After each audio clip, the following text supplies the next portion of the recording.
Hi sir. எங்கள் பொண்ணுக்கு நீங்கள் போன வருஷம் ஜூலையில் ஜாதகம் பார்த்ததுல எல்லாமே நீங்கள் சொன்ன ஒரு ஒரு இதுவும் கரெக்டாக இருந்ததுங்க. துல்லியமாக நீங்கள் சொல்லியிருந்தீங்க. கரெக்டாக அதெல்லாம் உண்மையாக இருந்தது. எங்களுக்கு ரொம்ப பிடிச்சிருந்தது.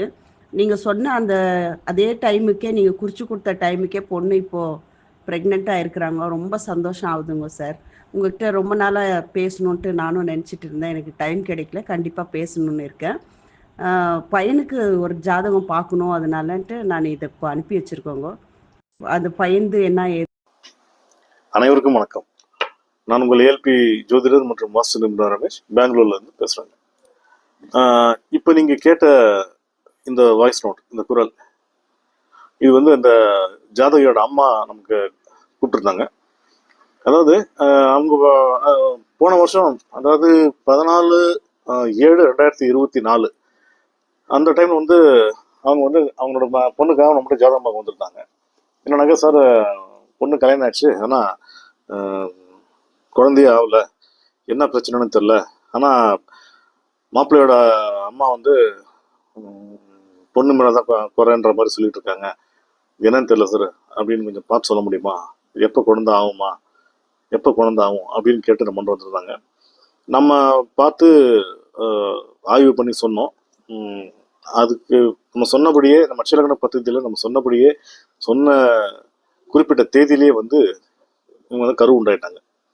அதை தான் வந்து அவ்வளோ மகிழ்ச்சியாக வந்து ஷேர் பண்ணியிருந்தாங்க. அடுத்து வந்து அவங்க பையனுக்கும் பார்க்கணும் அப்படின்ற மாதிரி நம்மகிட்ட சொல்லியிருந்தாங்க. எப்படி ஆய்வு பண்ணணும் அப்படின்றத வந்து நம்ம வந்து இப்போ பார்க்கலாம். 14/7/2024 இந்த ஜாதகிக்கு வந்து நம்ம ஜாதகம் பார்க்கும்போது அந்த காலகட்டத்தில் வந்து அவங்க இந்த ஜாதகிக்கு வயசு வந்து 29 வருஷம் முடிஞ்சு 10 மாதம் 20 நாள் ஆயிருந்துச்சு. ஜென்ம லக்னம் அப்படின்றது கன்னி. தற்போதைய அந்த சமயத்தில் வந்து அவங்க அட்சய லக்னமும் என்ன போயிடுச்சுனாக்க தனுசு போயிட்டு இருந்துச்சு. குருபவன் வந்து 11ல் ஆச்சுங்களா. அதாவது ஏஎல்பி நட்சத்திரம் அந்த சமயத்தில் வந்து இவங்க நட்சத்திரமா வந்து இயங்கும் நட்சத்திரமா போராடம் 4 போயிட்டு இருந்துச்சு. சுக்கிர பகவான் அவர் எங்க இருந்தார்? 10ல் இருந்தார். அப்ப ஜாதகி வந்து ஒரு விதமான மன அழுத்தம், டென்ஷன்ல இருந்தாங்க அப்படின்றது தெளிவா புரிஞ்சுது. கேள்வி என்ன கேட்டிருந்தாங்க, இன்னும் குழந்தை ஆகல, அதை பற்றி தான் கொஞ்சம் பார்க்கணும் அப்படின்ற மாதிரி நம்மளை கேட்டிருந்தாங்க ஆச்சுங்களா. சரி, அந்த வந்து இந்த ஜாதியோட திருமண வாழ்க்கை எப்படி இருக்கு அப்படின்னு நம்ம ஆய்வு பண்ணும்போது, கோச்சார குருபவன் எங்க இருந்தார்? 6ஆம் இடம்னா ரிஷபத்துல இருந்தார். அப்ப ஜாதகியின் கணவர் கருத்து ஒற்றுமையுடன் இல்லை, ரெண்டு பேரும் வந்து ஒரு அண்டர்ஸ்டாண்டிங் இல்லைன்றது தெரிஞ்சுது. மாப்பிள்ளையும் வந்து ஒரு மாதிரி ஒரு பிரச்சனைக்குரிய மாப்பிள்ளையா மாதிரி தான் காமிச்சது. இது வந்து எப்போ இந்த நிலைமை எப்போ இருந்திருக்கும்னாக்கா 29 அக்டோபர் 2020 இருந்தே இவங்களுக்கு வந்து இந்த மாதிரி ஒரு மிஸ் அண்டர்ஸ்டாண்டிங் மாதிரி போயிட்டு இருந்திருக்கணும். சரி, குழந்தை இல்லைன்றாங்களே, ஜாதகியோட கர்ப்பப்பை எப்படி இருக்கு அப்படின்னு பார்க்கும்போது, புதன் பகவான் எங்க இருந்தார்? 9ஆம் வீட்டில் இருந்தார், அதாவது சிம்மத்துல. அப்ப ஜாதகியின் கர்ப்பப்பை வந்து ஒரு கருவை ஏற்றுக்கொள்ளக்கூடிய சூழ்நிலையில நல்ல பாக்கியமான நிலையில தான் இருந்துச்சு. அப்ப குழந்தையின்மைக்கு வந்து இந்த ஜாதகி காரணம் இல்லை அப்படின்றது தெளிவா தெரிஞ்சுது. அதனால நம்ம என்ன சொன்னோம், அம்மா உங்க பொண்ணுகிட்ட வந்து எந்த பிரச்சனையும் இருக்கிற மாதிரி தெரியல, இந்த உங்க மருமகன் ஜாதகத்தை வந்து கொஞ்சம் நம்ம செக் பண்ணணும், அது இருந்தால் நீங்க அனுப்பி விடுங்க அப்படின்னு நம்ம கேட்டிருந்தோம். அவங்களும் வந்து, சார் அவங்க ஜாதகம்லாம் தருவாங்களா என்னன்னு தெரியல அப்படின்னு சொன்னாங்க. இல்லைம்மா, கண்டிப்பாக ஜாதகம் வேணும். ஏன்னா குழந்தை பாக்கியம்னு வரும்போது நாங்கள் அட்சய லக்ன பத்திரிகையில் வந்து கணவன் மனைவி 2 பேரோட ஜாதகத்தையும் தான் வந்து நாங்கள் ஆய்வு பண்ணுவோம். பொண்ணோட ஜாதகத்தில் வந்து எந்த பிரச்சனையும் இல்லைன்னு தெரியுது. அதனால வந்து நீங்கள் சொன்ன மாதிரி மாப்பிள்ளை வீட்டில் வந்து பொண்ணுக்கு தான் பிரச்சனைன்னு சொல்றது வந்து இல்லை. இருந்தாலுமே நாங்கள் வந்து மாப்பிள்ளையோட ஜாதகத்தையும் வந்து ஆய்வு பண்ணணும். அதனால மாப்பிள்ளையோட டீட்டெயில் மட்டும் எனக்கு வாங்கி கொடுங்க அப்படின்னு சொன்னோம். அவங்க ஒரு நாள் டைம் கேட்டிருந்தாங்க. கேட்டு நமக்கு அடுத்த நாள் வந்து எப்படியோ வாங்கி கொடுத்தாங்க. அப்போ நம்ம வந்து இந்த மாப்பிள்ளையோட ஜாதகத்தையும் வந்து நம்ம ஆய்வு பண்ணோம். அது எப்படி பண்ணோம், என்ன பிரச்சனை அப்படின்றத வந்து இப்போ பார்ப்போம். இந்த மாப்பிள்ளைக்கு வந்து வயசு வந்து 35 வருஷம் முடிஞ்சு 3 மாதம் 27 நாள் ஆயிடுச்சு அந்த காலகட்டத்தில். இவரோட ஜென்ம லக்னம் அப்படின்றது விருச்சிகம். அந்த பீரியட்ல வந்து அவர் கட்சி இலக்கணமா மீனம் போயிட்டு இருந்துச்சு. குரு பகவான் எங்க இருந்தார்? 3ல இருந்தார். 3ஆம் வீடான ரிஷபத்துல இருந்தார். இவருக்கு இயங்க நட்சத்திரம் உத்திரட்டாதி 4 போயிட்டு இருந்துச்சு. நட்சத்திராதிபதி சனி பகவான் எங்க இருந்தார்? 10ல இருந்தார். சரி, ஜாதகரின் அதாவது அந்த பொண்ணோட கணவர், இந்த ஜாதகரோட வீரியம் எப்படி இருக்கு, ஆண்மைத்தன்மை எப்படி இருக்குன்னு பார்க்கும்போது சந்திர பகவான் எங்க இருந்தார்? 5ல இருந்தார்.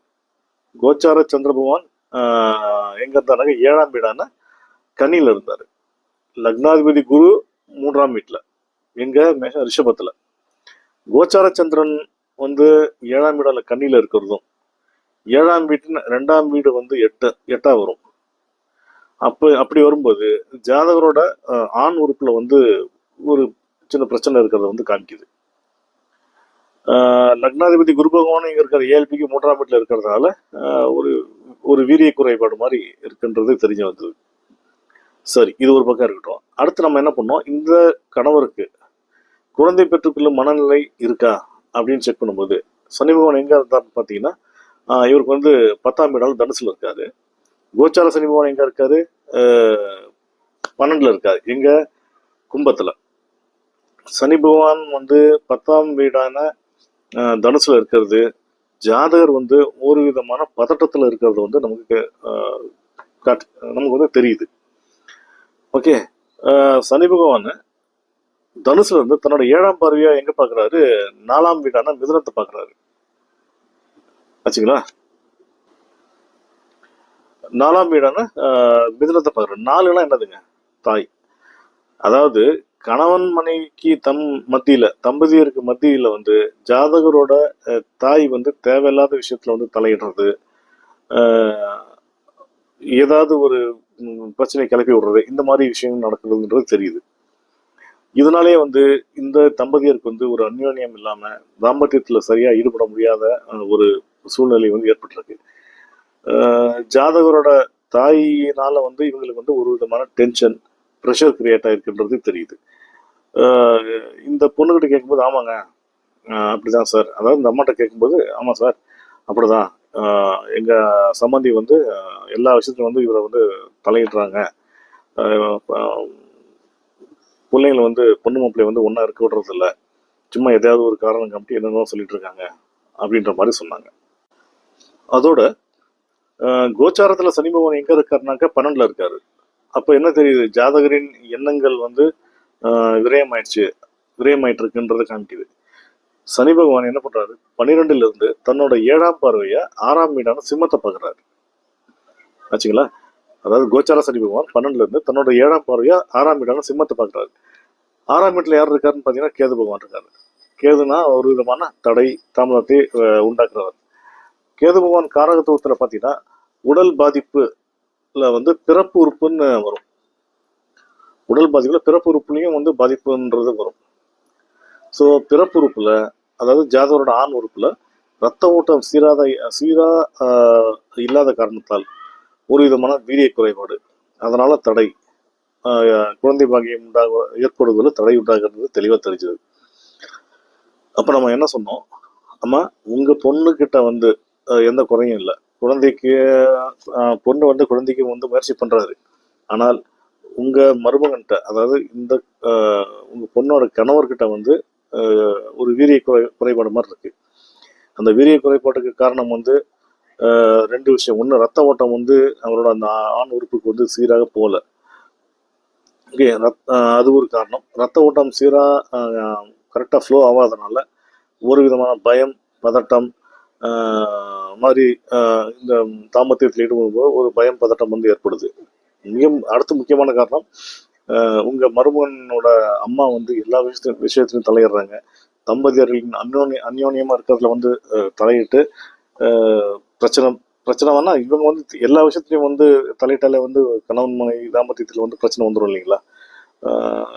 அந்த பிரைவசி இருக்காது. அதனாலேயே வந்து இவங்களுக்கு வந்து நெருக்கமாக இருக்க முடியாத காரணத்தினால வந்து குழந்தை பாக்கியம் தள்ளி போயிடுது. இது வந்து இந்த ஜாதகரோட அம்மா என்ன பண்றாங்க, இந்த பொண்ணை வந்து குத்தி காமிக்கிற மாதிரி பேசுறாங்க. அதுவே வந்து இந்த பொண்ணுக்கு வந்து ப்ரெஷர் ஆயிடுது. இந்த மாப்பிள்ளைக்கும் உங்க மருமகனுக்கு வந்து ஒரு ப்ரெஷராக இருக்கு. அதனால நம்ம என்ன சொன்னோம், நீங்க வந்து கரெக்டாக வந்து உங்கள் மருமகனுக்கு ஒரு கவுன்சிலிங் கொடுங்க. நல்ல ஒரு கவுன்சிலர்கிட்ட போயிட்டு கவுன்சிலிங் கொடுங்க. கொடுத்துட்டு நீங்கள் ஒரு நல்ல டாக்டர்கிட்ட போயிட்டு ஒரு ட்ரீட்மெண்ட் ஆரம்பிங்க. ட்ரீட்மெண்ட் கரெக்டாக வந்து ஆரம்பித்தால் நம்ம போன வருஷம் என்ன செய்ய, அதாவது இந்த ஜாதகம் பார்க்கும்போது போன வருஷம் 14/7/2024 அப்போ என்ன சொல்லியிருந்தோம், உங்கள் கணவருக்கு கரெக்டான அதாவது இந்த ஜாதகியோட கணவருக்கு வந்து சரியான கவுன்சிலிங் கொடுத்து அவங்க தாய் வந்து இவங்க தம்பதியருக்குள்ள வந்து இன்டர்ஃபியர் ஆகாமல் தலையிடாமல் கரெக்டாக இருந்தாங்கன்னா, சரியான ட்ரீட்மெண்ட் இந்த ஜாதகர் எடுத்தார்னா 10ஆம் தேதி ஏப்ரல் 2025 20ஆம் தேதி மே 2026 100% குழந்தை பாக்கியம் ஏற்படும் ஆச்சுங்களா. அப்படின்ற நம்ம டேட்டு முதற்கொண்டு கிளியரா நம்ம வந்து சொன்னோம். அதனால நீங்க இப்ப இருந்தே வந்து, அதாவது நான் சொன்னது 24 7வது மாசம், இப்ப இருந்தே வந்து நீங்க வந்து அவருக்கு வந்து கவுன்சிலிங் கொடுத்து ட்ரீட்மெண்ட் ஆரம்பிங்க. ட்ரீட்மெண்ட் டாக்டர்கிட்ட, நல்ல டாக்டர்கிட்ட போய் ட்ரீட்மெண்ட் எடுத்துக்க சொல்லுங்க. அந்த மாதிரி சொன்னாங்கன்னா கரெக்டாக 10ஆம் தேதி ஏப்ரல் 2025 20ஆம் தேதி மே 2026 குழந்தை பாக்கியம் கண்டிப்பாக கிடைக்கும். இதை மிஸ் பண்ணியாச்சுன்னா அடுத்து 2028 வரைக்குமே வந்து குழந்தை பாக்கியம் கிடைக்கிறது வந்து ரொம்ப கஷ்டமாயிடும் அப்படின்னு சொல்லி ஒரு சில பரிகாரமாக, ஒரு சில தெய்வ வழிபாடுகள், வீட்டில் சின்ன சின்ன செய்யக்கூடிய பரிகாரங்கள் இதெல்லாம் பரிந்துரை சொன்னோம். நம்ம சொன்னபடியே அவங்க வந்து புரிஞ்சுக்கிட்டு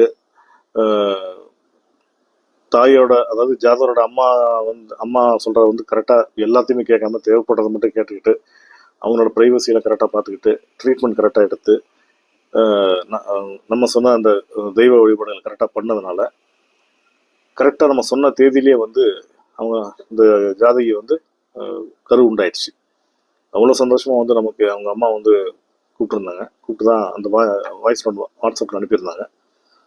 அடுத்து அவங்க பையனுக்கும் வந்து பார்க்கணுன்றப்ப சொல்லியிருந்தாங்க. ஸோ நம்ம அட்சயலக்கண பദ്ധதியில் நம்ம வழிகாட்டுறது மட்டும்தான் நம்ம வேலை. நம்ம அட்சயலக்கண பദ്ധதி ஜோதிட முறையில் எல்லா விஷயமும், என்ன ப்ராப்ளம், யாரால ப்ராப்ளம், குழந்தையின்மையா, இந்த ஜாதகத்தை எடுத்தீங்கன்னா அந்த குழந்தை இல்லை, இப்போ ஏன் குழந்தை இல்லை, இது யார் காரணம், பெண் கிட்ட பிரச்சனை இருக்கா இல்லை ஆண் கிட்ட பிரச்சனை இருக்கா போன்ற எல்லா விஷயமும் அப்படியே ஒரு ஸ்கேன் ரிப்போர்ட் மாதிரி, ஒரு எம்ஆர்ஐ ஸ்கேன் மாதிரி அவ்வளோ டீட்டெயிலாக எல்லா டீட்டெயிலும் அவ்வளோ தெளிவாக தெரிஞ்சிருச்சு. அதோட இந்த ஜாதகியும் வந்து நம்ம சொன்னதை வந்து 100% அப்படியே உண்மையாக நம்பி, மனசார நம்பி ஏற்று நம்ம சொன்ன வழிமுறைகளை பின்பற்றுறதுனால இப்போ வந்து அவங்களுக்கு வந்து ஒரு குழந்தை பாக்கியம் உண்டாயிடுச்சு. இந்த கணவன் மனைவி இருவருக்கும் நடுவில் இருந்த அந்த ஒரு கேப், தேவையில்லாத ஒரு மனக்கசப்பு, அதெல்லாம் நீங்கள் சந்தோஷமாக இருக்காங்க.